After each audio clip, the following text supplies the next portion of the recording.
Assalamualaikum warahmatullahi wabarakatuh.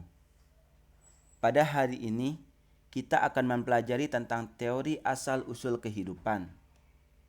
Dalam pembelajaran sains, sifat dasar seorang saintis adalah bersikap skeptis, tidak mudah percaya terhadap suatu teori tanpa pembuktian secara logis. Oleh sebab itu, sains adalah mempertanyakan fenomena alam yang terjadi, sedangkan penelitian adalah mencari jawabannya. Jadi, mengungkap kebenaran logis dari fenomena-fenomena alam yang terjadi adalah pekerjaan saintis. Semenjak manusia ada di bumi, manusia sudah mempertanyakan tentang diri mereka sendiri dan termasuk juga asal-usul kehidupan. Pada periode awal, saintis meyakini bahwa makhluk hidup muncul secara spontan dari benda tak hidup atau generatio spontanea dan sering disebut sebagai teori abiogenesis klasik. Teori ini pertama kali dirumuskan secara tuntas oleh Aristoteles. Dalam bukunya Historia Animalium, Aristoteles menyatakan, terdapat satu sifat hewan yang ternyata sama dengan tumbuhan. Beberapa tumbuhan dapat dihasilkan oleh benih tumbuhan, sementara tumbuhan yang lain muncul sendiri dari suatu prinsip elemental pembentukan yang menyerupai benih. Sebagaimana tumbuhan dari jenis pertama, tumbuhan dari jenis kedua ini pun dapat menyerap unsur hara dari tanah.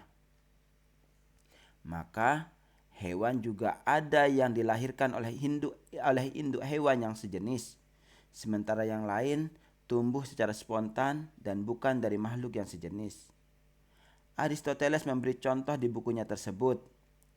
Belut tidak dihasilkan melalui perkawinan, tidak pula secara ovipar.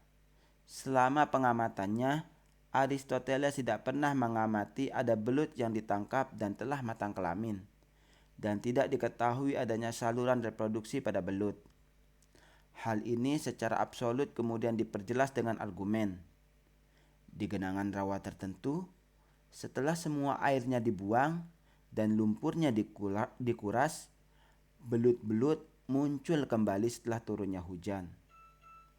Begitupun, kata-kata baru sering muncul dari lumpur, dan belatung muncul dari daging yang membusuk. Teori ini didukung oleh Antony van Leeuwenhoek. Dengan ditemukannya mikroskop, Antony melakukan banyak pengamatan, baik itu darah, air hujan, dan rendaman jerami. Pada sampel air hujan dan rendaman jerami, ditemukan banyak sekali mikroorganisme. Antony kemudian menyatakan bahwa mikroorganisme tersebut berasal dari air. Variasi konsep generatio spontanea masih ada sampai akhir abad ke-17. Tetapi menjelang akhir abad tersebut, sejumlah observasi dan argumen yang menentang pandangan tersebut mulai terbentuk. Kemajuan sains saat itu mendapat tantangan keras, terutama oleh mereka yang masih percaya pada teori abiogenesis. Salah satu saintis yang mencoba membuktikan ketidakbenaran teori generatio spontanea adalah Francisco Redi. Ia adalah seorang dokter dari Italia. Pada tahun 1668, ia mencoba membuktikan bahwa bentuk kehidupan yang lebih tinggi tidak muncul secara spontan. Untuk menguji hipotesis tersebut, Francisco Redi menyiapkan 3 toples, di mana pada toples pertama ditempatkan daging segar dalam wadah terbuka. Seperti yang diharapkan, daging busuk tersebut mendatangkan lalat, dan daging itu segera dipenuhi belatung yang menetas menjadi lalat. Pada toples kedua, toples ditutup rapat sehingga lalat tidak bisa masuk.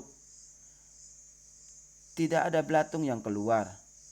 Untuk menjawab keberatan bahwa tutupnya memotong udara segar dengan yang diperlukan untuk pembentukan spontan, Redi menutup toples ketiga dengan kain kasa berpori, bukan penutup kedap udara.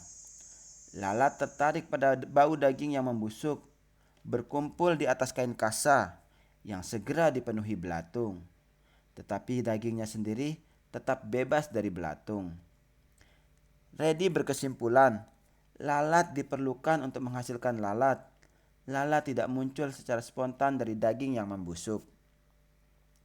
John Needham menentang temuan Reddy dengan melakukan eksperimen di mana ia menempatkan kaldu ke dalam botol, memanaskan botol untuk membunuh apapun yang di dalamnya, mendinginkannya, lalu menyegelnya. Beberapa hari kemudian, dia melaporkan adanya kehidupan dalam kaldu dan mengumumkan bahwa kehidupan telah diciptakan dari non-kehidupan.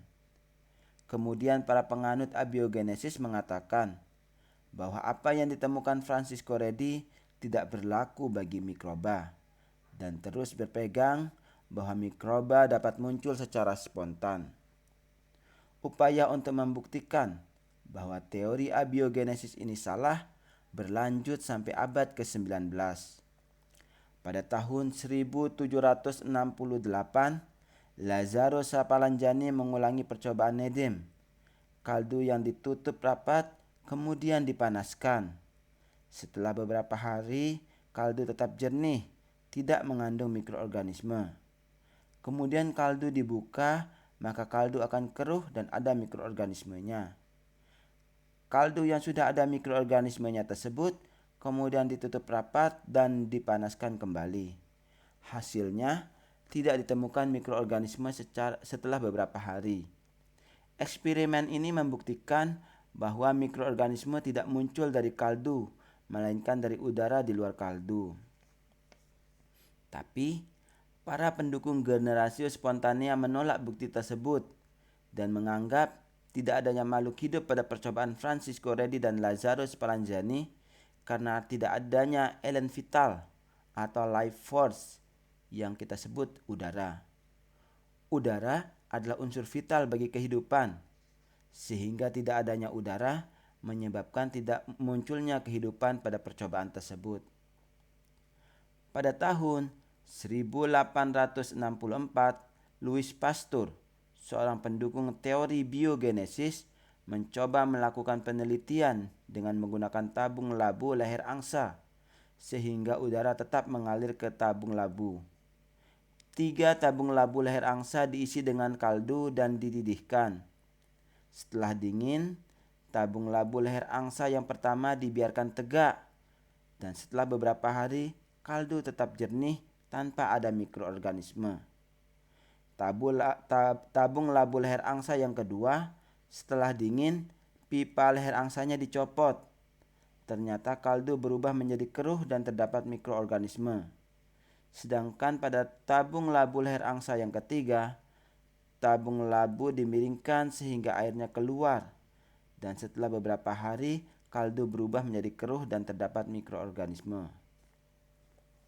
Kemudian Pasteur mengumumkan hasil percobaan ilmiahnya. Dalam percobaan yang mirip dengan apa yang dilakukan sebelumnya oleh Needham dan Spallanzani, Pasteur membuktikan bahwa kehidupan tidak bisa muncul pada tempat-tempat yang tidak terkontaminasi oleh kehidupan, meskipun telah terdapat udara. Hasil penelitian Pasteur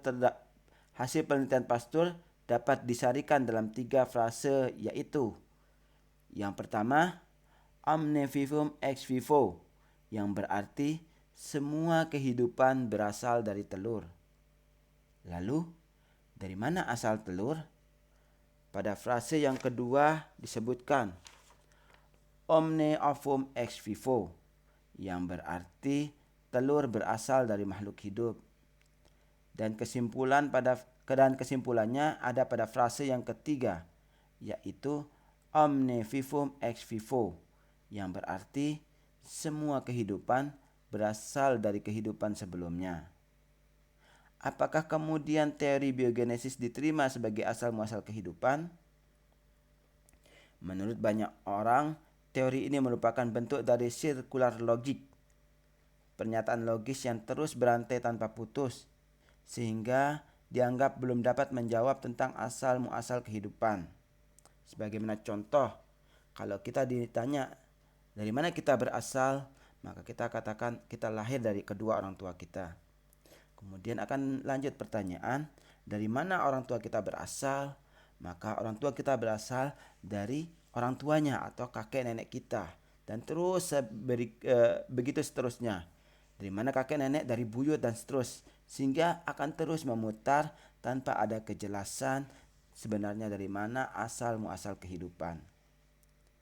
Maka pada tahun 1920-an ada seorang peneliti dari Rusia bernama Alexander Oparin bersama rekannya dari Inggris bernama J.B.S. Haldane mengusulkan teori subprimordial atau subpurba. Apa itu subpurba? Pada kondisi bumi purba, atmosfer purba bumi kaya akan gas hidrogen dan nitrogen. Selain itu, adanya erupsi vulkanik dari letusan gunung berapi akan melepaskan gas hidrogen sulfida, karbon dioksida, karbon monoksida, dan uap air. Reaksi spontan hidrogen, nitrogen, dan karbon di atmosfer purba akan menghasilkan amoniak dan gas metana.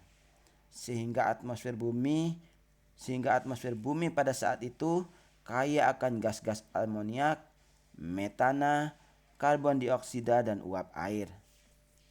Adanya radiasi kosmik berupa sinar ultraviolet dan halilintar sebagai katalis, sehingga gas-gas tersebut akan bereaksi secara spontan membentuk makromolekul organik kompleks yang akhirnya terkumpul di laut yang disebut subpurba atau primordial sub. Kemudian molekul organik kompleks ini saling menyatu membentuk polimer dan terbentuklah protobion, molekul organik yang ditutupi oleh struktur mirip membran. Kehidupan pertama yang muncul di bumi diduga merupakan prokariot bersel satu yang mungkin berevolusi dari protobion. Yang jelas diketahui bahwa fosil mikroba tertua tercatat berasal dari zaman 3,5 miliar tahun yang lalu, sekitar 1 miliar tahun setelah pembentukan bumi. Masalahnya, bagaimana saintis yakin hal ini terjadi atau pembentukan asal muasal organisme itu terjadi pada sekitar 3,5 miliar tahun yang lalu? Tidak ada orang yang pernah ke zaman tersebut, yaitu ke zaman 3,5 miliar tahun yang lalu. Maka dari itu, subprimordial disebut sebagai sebuah teori. Teori inilah yang disebut sebagai pembentukan senyawa organik dari senyawa anorganik atau sering disebut sebagai teori evolusi anorganik. Ketika terdapat sebuah teori dicetuskan, maka tugas seorang saintis adalah akan mencoba melakukan eksperimen untuk membuktikan teori tersebut. Maka seorang peneliti, saintis Stanley Miller, bersama dosennya Prof. Harold Urey dari Universitas Chicago mendesain suatu alat percobaan dan mencoba menguji tentang teori Alexander Oparin dan J.B.S. Haldane yang menyebutkan bahwa keadaan bumi di masa lalu sangat mendukung terjadinya reaksi kimia yang dapat mensintesis senyawa organik yang lebih kompleks dari sintesis senyawa sederhana. Oparin dan Haldane berpendapat terjadinya makhluk hidup berasal dari reaksi kimia CH4, NH3, H2, dan H2O. Oleh Miller, alat percobaan dirancang kurang lebih sama dengan kondisi pada keadaan pada awal terbentuknya bumi. Percobaan Urey Miller adalah percobaan yang mensimulasikan keadaan bumi di masa lalu dan menguji terjadinya abiogenesis atau kehidupan organik biologi awal dari reaksi zat-zat kimia, energi, serta waktu yang sangat lama yang terjadi di bumi pada masa lalu. Penjelasan cara kerja percobaan Miller sebagai berikut. Terlebih dahulu, alat percobaan dikosongkan menggunakan pompa hampa udara. Alat percobaannya dapat kita lihat pada gambar di samping tersebut. Gas-gas CH4, NH3, dan H2 semuanya dalam bentuk gas dimasukkan ke dalam tabung A pada alat percobaan. Kemudian tabung berisi air dipanaskan sampai mendidih, sehingga timbullah uap air yang akan naik dan bersama dengan gas-gas tadi mengalir di dalam saluran pipa menuju ke tabung B. Di dalam tabung B dipasang elektroda yang dialiri listrik dari sumber listrik bertegangan tinggi, sehingga di dalam tabung B terjadi loncatan api listrik.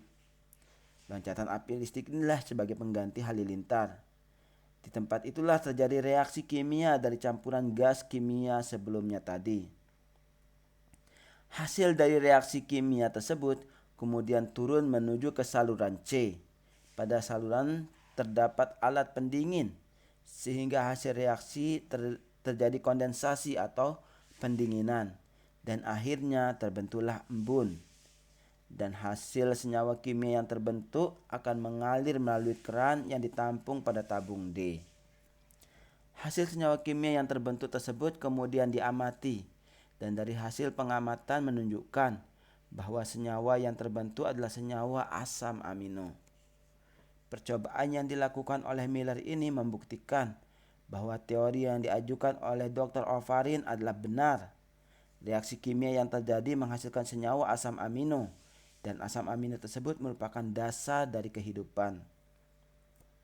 Setelah kematian Miller pada tahun 2007, ilmuwan mencoba memeriksa botol kecil yang digunakan oleh Miller dan menemukan bahwa terdapat lebih dari 20 macam asam amino yang dihasilkan dalam percobaan itu. Jumlah tersebut jauh lebih besar dari yang dilaporkan oleh Miller itu sendiri, dan lebih dari 20 di antaranya muncul secara alami dalam kehidupan. Terlebih lagi, beberapa bukti menunjukkan bahwa atmosfer bumi purba berpotensi memiliki komposisi yang lebih kompleks dari gas-gas yang digunakan dalam percobaan Miller-Urey, dan lebih mendukung karena keadaannya lebih terbuka daripada percobaan di lab. Bukti-bukti menunjukkan terjadinya letusan vulkanik 4 miliar tahun yang lalu. Energi petir, cahaya matahari, kelembaban, reaksi kimia dari alam, dan gunung-gunung yang mengeluarkan karbon dioksida, nitrogen, hidrogen sulfida, dan sulfat dioksida ke atmosfer, serta yang terpenting adalah adanya ruang dan waktu. Percobaannya menggunakan gas-gas tersebut, dan gas dalam percobaan Miller-Urey berhasil menghasilkan molekul yang lebih beragam. Dari sini dapat kita simpulkan, abiogenesis modern yang pertama dicetuskan oleh Oparin dan Haldane pada tahun 1920-an berbeda dari abiogenesis klasik alias generatio spontanea atau pembentukan spontan. Salah satu perbedaan yang paling mendasar adalah abiogenesis modern merupakan penjelasan mengenai asal-usul fenomena kehidupan, sementara abiogenesis klasik yang diutarakan oleh Aristoteles menjelaskan bagaimana sebagian hewan atau tumbuhan tertentu tampak secara rutin muncul tanpa melalui reproduksi. Perbedaan lainnya adalah dari segi mekanisme. Abiogenesis modern didasarkan pada pengetahuan biokimia modern, sementara abiogenesis klasik didasarkan pada konsep-konsep klasik seperti prinsip material, prinsip gerak, dan prinsip ruh. Ketidakterbuktiannya abiogenesis klasik sekarang ini sudah tidak kontroversial lagi di kalangan biologiwan profesional. Sementara abiogenesis modern merupakan bidang riset yang masih aktif. Hipotesis yang paling banyak diterima dewasa ini adalah hipotesis dunia RNA. Demikian kuliah kita hari ini. Assalamualaikum warahmatullahi wabarakatuh.